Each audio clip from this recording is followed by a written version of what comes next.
Good morning students.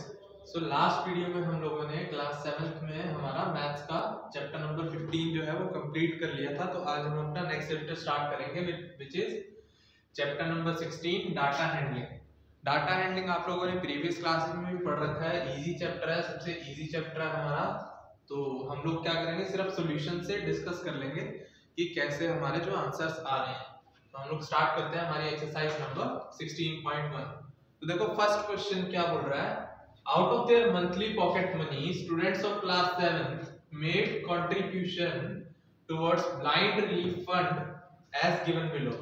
ठीक है, class 7 के स्टूडेंट ने अपनी जो मंथली वो है पॉकेट मनी है उससे ब्लाइंड रिलीफ फंड में कुछ ना कुछ रुपीस कंट्रीब्यूट किए हैं, और कितने कितने रुपीस कंट्रीब्यूट किए हैं वो हमें गिवन है। ठीक है, 50, 70, 75 ऐसे करके मिनिमम एक स्टूडेंट ने 50 रुपीस दिए और मैक्सिमम 100 रुपीस दिए हैं। 5 रुपीस का गैप है, 55, 60, 65 इस तरह से सब स्टूडेंट्स ने कुछ ना कुछ रुपीस कलेक्ट करके दिए हैं। अब हमें क्या करना है, construct a frequency distribution table. एक फ्रीक्वेंसी डिस्ट्रीब्यूशन टेबल बनाना है, तो उसके लिए क्या करना पड़ता है हमें। यहाँ पे आएगा रुपीस कि एक स्टूडेंट ने कितने रुपीस दिए। तो रुपीस कितने कितने हैं, 50, 55, 60। हम फ्रीक्वेंसी डिस्ट्रीब्यूशन टेबल बनाने के लिए जो सबसे छोटी अमाउंट होगी वहां से स्टार्ट करेंगे, सबसे छोटी वैल्यू से सबसे बड़ी वैल्यू तक जाएंगे। ठीक है, then tally marks. Tally marks या आप बोल सकते हो फ्रीक्वेंसी। फ्रीक्वेंसी होता है कि कितने स्टूडेंट्स ने 50 रुपीस दिए, इसका मतलब 50 यहाँ पे आपको कितनी बार दिख रहा है। ये जो नंबर है, एक बार हमें यहाँ दिख रहा है एंड एक बार यहाँ दिख रहा है। सो 2 बार 50 आ रहा है, सो उसकी फ्रीक्वेंसी 2 हो गई। देन 55 सिर्फ एक बार ही दिख रहा है, तो उसकी फ्रीक्वेंसी 1 हो गई। 60 कितनी बार दिख रहा है, एक बार ये रहा, 2, 3 एंड 4। 60 4 टाइम्स दिख रहा है, तो उसकी फ्रीक्वेंसी 4 हो गई। तो इस तरह से बाकी जितने भी आपको नंबर जितनी बार दिखेंगे वो आप फ्रीक्वेंसी वाले कॉलम में लिख देंगे।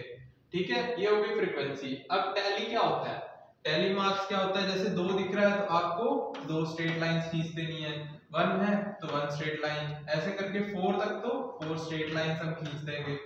अब अगर 4 से बड़ा नंबर आ जाता है तो क्या करेंगे, अगर 5 हो जाता है मान लो, 5 के लिए हम कैसे लिखते हैं, 4 स्ट्रेट लाइंस खींचने के बाद हम इस पे एक इंक्लाइन लाइन लगा देंगे, टेढ़ी लाइन लगा देंगे, इसको कट कर देंगे, इसका मतलब होता है 5। अब 5 के बाद मान लो आपको 6 लिखना है या 7 लिखना है, तो 5 तक तो हम ऐसे ही लिखेंगे और 7 के लिए 2 लाइंस लगा देंगे, और क्योंकि 2 बचेगा ना। अब मान लो 13 लिखना है, 13 कैसे लिखेंगे, तो सबसे पहले 5 लिखेंगे, फिर अगेन 5 लिखेंगे, ये 10 हो गया। अब 3 बचेगा, सो 3 लाइंस लगा देंगे। इस तरह से हम टैली में लिख देंगे। तो ये हमारा फ्रीक्वेंसी डिस्ट्रीब्यूशन टेबल जो है वो कंप्लीट हो जाएगा। ये हमारा हो गया फर्स्ट क्वेश्चन। अब देखते हैं क्वेश्चन नंबर 2। तो देखो क्वेश्चन नंबर 2 में क्या करना है। क्वेश्चन नंबर 2 में बोला गया है complete the following table, complete the following distribution table. Marks given है, फ्रीक्वेंसी गिवन है, इनका टोटल करना है। सो टोटल मतलब इन सब का प्लस करना है। 2 + 4 6, 6 + 7 13, 13 + 8 21, 21 + 5 26, 26 + 4 30, 30 + 3 33 + 2 35 आ जाएगा। और टैली में लिखना है, टैली में हमने देख लिया कैसे लिखते हैं, 2 को कैसे लिखा जाएगा, 4 7 8 सब नंबर्स हम इजीली टैली की फॉर्म में लिख सकते हैं। नेक्स्ट क्वेश्चन देखिए, monthly earnings of 20 workers on daily wages is tabulated as below, complete the table। अब नेक्स्ट में क्या है कि 20 वर्कर्स हैं, हमें बता दिया टोटल वर्कर्स कितने हैं, 20 हैं हमारे पास। ठीक है, अब मंथली अर्निंग दे रखी है इनकी और टैली मार्क्स दे रखे हैं, सिर्फ फ्रीक्वेंसी की वैल्यू लिखनी है। तो टैली से देख के हम फ्रीक्वेंसी में इजीली वैल्यू लिख सकते हैं। फर्स्ट में ये दे रखा है, तो ये कितनी वैल्यू होती है हमें पता है, ये 5 के बराबर होता है, तो 5 लिख देंगे। नेक्स्ट में ये 4 होता है, उसके बाद थर्ड में 5 और 1 दिस इज इक्वल टू 6। सो ये हमारा थर्ड क्वेश्चन कंप्लीट हो जाएगा। थर्ड क्वेश्चन तक हमारे हो गए। अब बात कर लेते हैं क्वेश्चन नंबर 4 की। Rewrite the following data of scores in an array form. Array का मतलब होता है छोटे से बड़ा, मतलब सबसे छोटी वैल्यू अब देखो कौन सी है इसमें जो हमें दिख रही है। सबसे छोटी वैल्यू दिख रही है 2, उसके बाद 3, फिर 4, फिर 5, फिर 6। तो क्या करेंगे, 2 जितनी बार आ रहा है उसको सबसे पहले लिख लेंगे 2 को। सो 2 दो बार आ रहा था, हमने 2 लिख लिया 2 बार। देन 3 देखेंगे कितनी बार आ रहा है, 3 दो बार आ रहा था, 2 बार लिख लिया।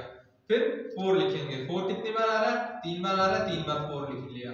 ऐसे करके हम कहां से स्टार्ट करेंगे, सबसे छोटे नंबर से। सबसे छोटा नंबर हमारा 2 था, सो 2 देखेंगे सबसे पहले कितनी बार आ रहा है, फिर 2 से बड़ा नंबर, देन 3 से बड़ा नंबर, ऐसे करते करते लास्ट नंबर मैक्सिमम नंबर कितनी बार आएगा उसको लिख देंगे। तो ये हमारा एरेड फॉर्म में लिखा जाएगा। अब देखिए फर्स्ट पार्ट में क्या पूछा गया है, फाइंड द मैक्सिमम स्कोर। सबसे ज्यादा स्कोर कौन सा है, जो लास्ट में वैल्यू लिखी होगी वो सबसे ज्यादा। तो मैक्सिमम स्कोर हमारा कितना है, 10। सेकंड में द मिनिमम स्कोर, मिनिमम जो सबसे पहले वैल्यू हमने लिखी हो, मिनिमम हमारी सबसे कम थी। मैक्सिमम का मतलब होता है सबसे ज्यादा जो चीज थी, सबसे ज्यादा वैल्यू हमारी जो थी वो 10 थी। मिनिमम का मतलब होता है सबसे कम थी 2। थर्ड पार्ट में पूछा है रेंज। सो रेंज का फॉर्मूला क्या होता है, range is equal to maximum minus minimum. Maximum में से मिनिमम वाला माइनस कर देंगे, 10 माइनस 2 कर देंगे is equal to 8। So range इसकी हमारी कितनी आ जाएगी, 8 आ जाएगी। ये हमारा क्वेश्चन नंबर 4 भी कंप्लीट हो गया। आगे देख लेते हैं आगे क्या है क्वेश्चन में। सेम इसी टाइप के क्वेश्चंस है, बिल्कुल इजी क्वेश्चन है सारे इस एक्सरसाइज के। The temperature of Delhi during a particular fortnight in the month of June. June month के टेम्परेचर गिवन है, ठीक है। Rearrange the data in descending order. Descending order का मतलब क्या होता है, बड़े से छोटा। सबसे बड़ी वैल्यू कौन सी दिख रही है, 45, 45 बार 44 दो बार, ठीक है। फिर 43, फिर 42। तो बड़े से छोटे में अरेंज कर लेंगे। 45 लिख दिया, 44, 44, 43, फिर 42 दो बार आ रहा था तो 2 बार लिख दिया। ऐसे करके लास्ट कितना आ रहा था, 37। And find the range. Range पूछा गया, रेंज अभी हमने पढ़ा क्या होता है, maximum minus minimum. 45 minus 38, 7 that is 8। तो हमारी रेंज कितनी आ जाएगी, 8 आ जाएगी। 6 क्वेश्चन देख लेते हैं। Distance from the residence of 32 students to the school is given below. 32 students के घर से जो स्कूल का डिस्टेंस है वो गिवन है हमें।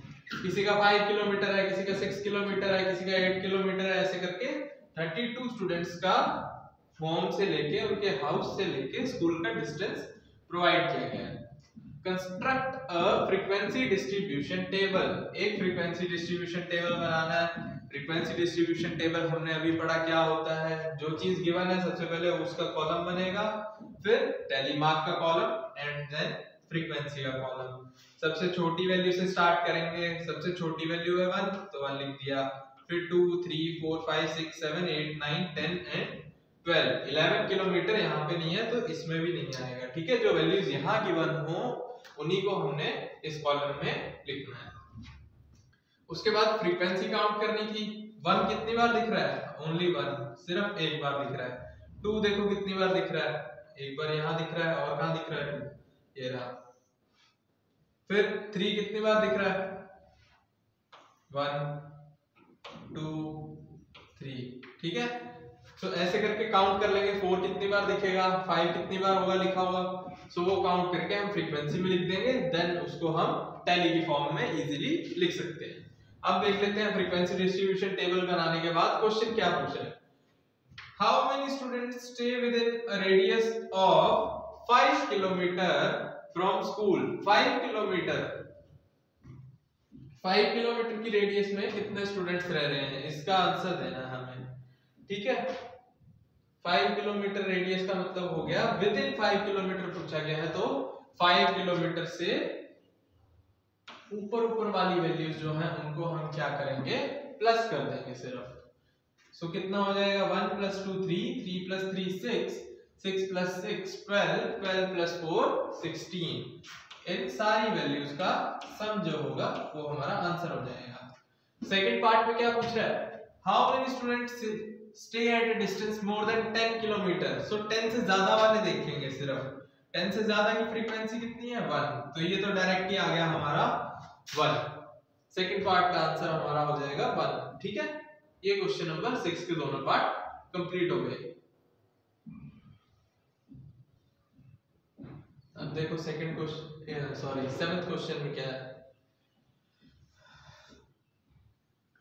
A survey made on 45 students, 45 students के ऊपर कोई सर्वे किया जाता है for number of hours spent on watching TV। ठीक है, कितने घंटे वो टीवी देखते हैं इन अ वीक, एक हफ्ते में जो स्टूडेंट्स हैं वो कितने घंटे टीवी देखते हैं, उसकी वैल्यूज हमें गिवन है। कोई स्टूडेंट 8 घंटे या 8 आवर्स, कोई स्टूडेंट 4 आवर्स, कोई स्टूडेंट 7 आवर्स, ऐसे करके डिफरेंट आवर्स जो है एक स्टूडेंट टीवी देखता है in 1 week. Arrange the above data in ascending order. Ascending order का मतलब छोटे से बड़ा, तो सबसे कम वैल्यू कौन सी है, 4 है, तो 4 से स्टार्ट करेंगे, जितनी बार 4 आएगा लिख देंगे। फिर 4 के बाद नेक्स्ट नंबर देखेंगे कौन सा है, 5 है तो 5 लिख देंगे। फिर 6 जितनी बार आएगा लिख देंगे, 7 जितनी बार रिपीट हो रहा है उतनी बार लिख देंगे। ऐसे करके छोटे नंबर से सबसे बड़े नंबर तक हम पहुंच जाएंगे, जो कि हमारा है 80।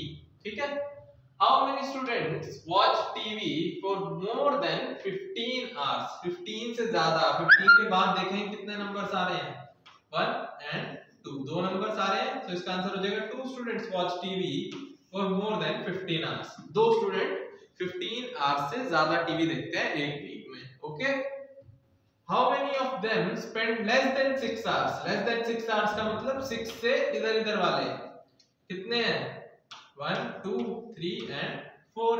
तो इसका आंसर क्या हो जाएगा, 4 students spend less than 6 hours a week on TV। 4 students ऐसे हैं जो 6 आवर्स से कम देखते हैं टीवी एक वीक में। तो ये हमारा 7th क्वेश्चन हो गया। 8 देखो, rainfall during full week of rainy season was recorded. एक वीक की रेनफॉल रिकॉर्ड की गई है। रेनफॉल जो रिकॉर्ड होती है वो mm में होती है, मतलब कितनी हाइट तक कहां पे भी पानी भर गया उसको हम बोलते हैं कि उतनी रेनफॉल हुई है उस एरिया में। Okay, so as per recorded what were the minimum and maximum rainfalls. Minimum का मतलब सबसे छोटी वैल्यू इसमें हमें दिख रही है 7 है, तो मिनिमम हमारा क्या हो जाएगा, मिनिमम बोल देंगे हम 7 है। एंड मैक्सिमम पूछा गया, मैक्सिमम कौन सी वैल्यू दिख रही है, 15.4। सो मैक्सिमम लिख देंगे 15.4 mm। What was the total rainfall for the week? Total है तो 7 वैल्यूज हैं हमारे पास, प्लस कर दो 10.2 7 8.5 12 15.4 7.6 एंड 9.8। इन सारी वैल्यूज को प्लस कर देंगे तो हमारे पास आंसर आ जाएगा 70.5 mm। ये हमारा 8th क्वेश्चन कंप्लीट हो जाएगा। सिर्फ जो वैल्यूज दी हुई हैं उनको प्लस करना है, टोटल रेनफॉल आ जाएगी, इजी था। Now moving on to question number 9th question.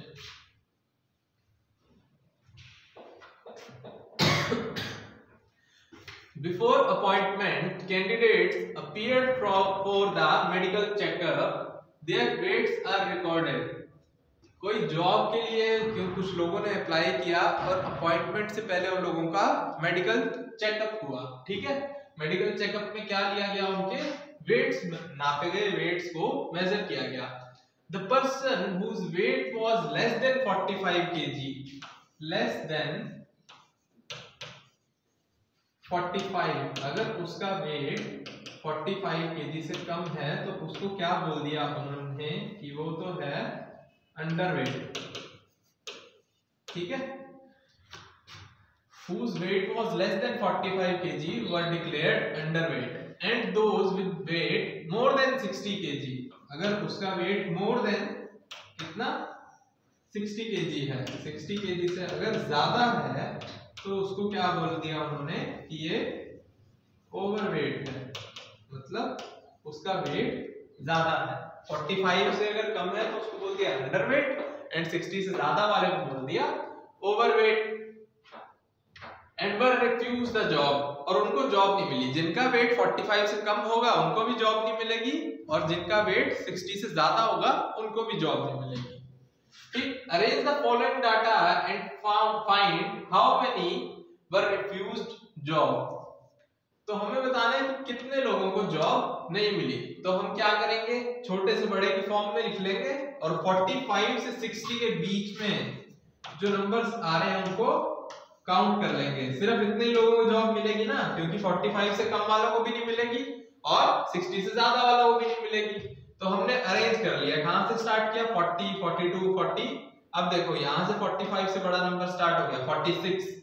ठीक, अब 60 तक जाना है हमें, ये रहा 60, हमने 60 तक मार्क कर दिया। अब बाकी 60 से ज्यादा थे, इनको भी जॉब नहीं मिलेगी, और इधर वाले 45 से कम थे तो इनको भी जॉब नहीं मिलेगी। अब हमें बताना था कि कितने लोगों को रिफ्यूज कर दिया, कितने लोगों को जॉब नहीं मिली।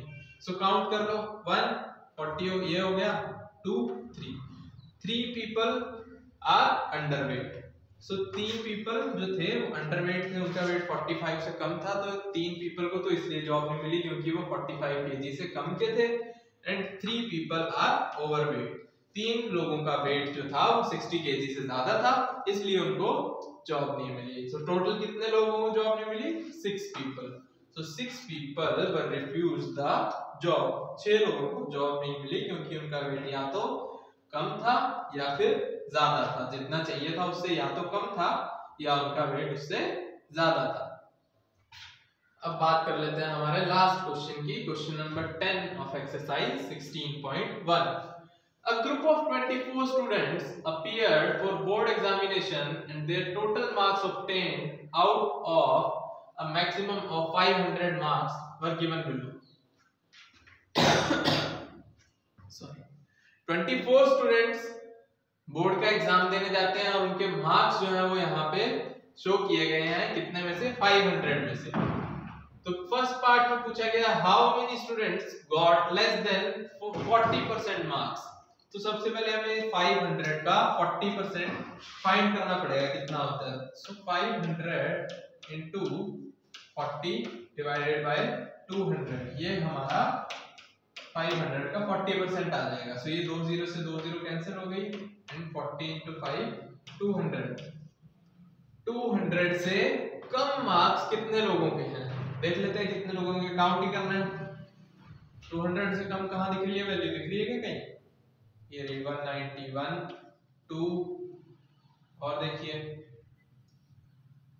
बस 2 ही लोगों के हैं। Yes, less than 40%, that is less than 200 score bye 2 students, सिर्फ 2 ही लोगों के हैं।